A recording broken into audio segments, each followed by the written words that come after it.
Assalamualaikum warahmatullahi wabarakatuh. Perkenalkan, nama saya John Henry. Saya dari kelas 11-2. Sekarang saya akan membuat video pembahasan tentang soal proyek geografi.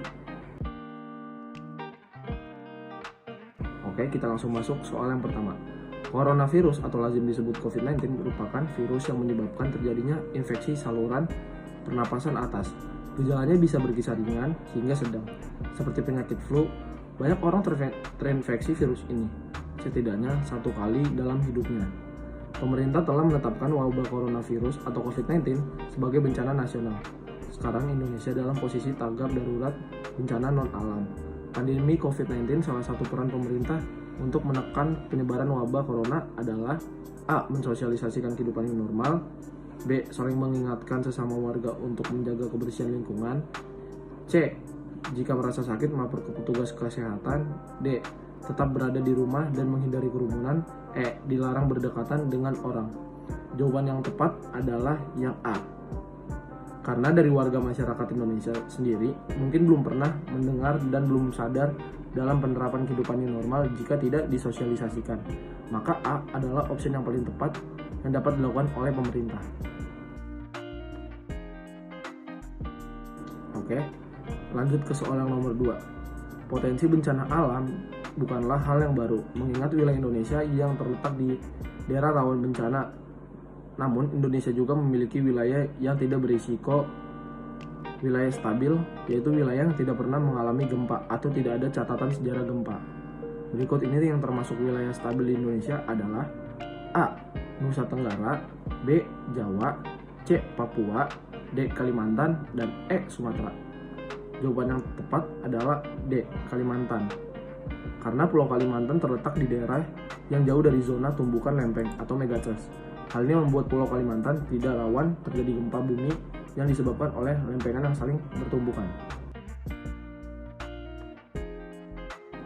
Oke, kita lanjut ke soal nomor 3. Risiko bencana adalah potensi kerugian yang ditimbulkan akibat bencana pada suatu wilayah dan kurun waktu tertentu, yang dapat berupa kematian, luka, sakit, jiwa terancam, hilangnya rasa aman, mengungsi, kerusakan, atau kehilangan harta. Upaya yang dilakukan dengan mengurangi resiko bencana antara lain membuat waduk, cekdam, atau tanggul sungai untuk mencegah banjir serta menanam mangrove di pantai untuk mengurangi risiko tsunami. Disebut mitigasi. A. Struktural, B. Non-struktural, C. Preventif, D. Represif, E. Kuratif. Jawaban yang tepat adalah A. Struktural. Karena mitigasi struktural merupakan mitigasi yang berhubungan dengan usaha-usaha pembangunan konstruksi fisik yang mana dalam soal disebutkan pembuatan waduk, cekdam, atau tunggal sungai yang menandakan bahwa adanya pembangunan fisik. Bedanya dengan non-struktural yaitu adalah penerapan peraturan mengenai bencana. Nah, mengapa opsi C, D, dan E bukan pilihan? Karena mitigasi yang ditetapkan dalam pandangan secara resmi hanya dua, yaitu struktural dan non-struktural. Bencana alam adalah bencana yang diakibatkan oleh peristiwa atau serangkaian peristiwa yang disebabkan oleh alam, yang dapat mengakibatkan dampak yang merusak pada bidang ekonomi, sosial, dan lingkungan. Banyak permukiman yang tertimpa batuan-batuan dan lereng ataupun bukit. Bencana ini juga sering terjadi tiba-tiba, terkadang membuat orang yang di sekitarnya saja tidak sadar. Bencana ini disebabkan oleh dampak kerusakan alam akibat ulah manusia, adanya penebangan pohon liar tanpa adanya reboisasi menjadikan adanya erosi. Bagaimana tidak? Biasanya lereng gunung ataupun pegunungan ataupun daerah sekitarnya jika terjadi hujan lebat, kumpulan pohon itulah yang akan menyerap air. Tapi jika mereka sudah ditebang tanpa adanya reboisasi, air hujan akan mengenai langsung tanah tersebut dan terjadilah erosi. Deskripsi di atas menunjukkan bencana: A. Banjir, B. Puting beliung, C. Konflik, D. Kebakaran, E. Longsor. Jawaban yang tepat adalah E. Longsor.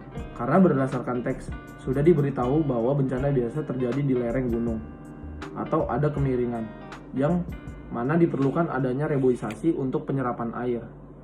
Maka kalau tidak direboisasi dan air hujan langsung mengenai tanah, jadi erosi, maka akan jadi longsor. Oke, lanjut ke nomor 5. Bencana sosial tidak lepas dari setiap wilayah di negara maupun termasuk negara Indonesia. Bencana sosial juga bisa membawa banyak kerugian bagi manusia seperti nyawa, harta, maupun kerusakan psikolog.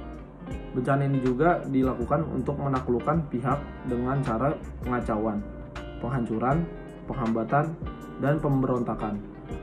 Kalau di dalam peperangan, istilah ini digunakan untuk orang atau sekelompok orang yang memata-matai pihak lawan. Bencana ini bisa menyerang ekonomi masyarakat, hal penting dari suatu negara, dan lain-lain. Bencana sosial tersebut adalah A. Sabotase, B. Aksi teror, C. Konflik antar sosial, D. Konflik antar kelompok, konflik komunitas masyarakat. Jawabannya itu A. Sabotase, karena ada kata sekelompok orang yang memata-matai pihak lawan. Itu merupakan pengertian dari sabotase. Oke, sekian dari saya. Terima kasih.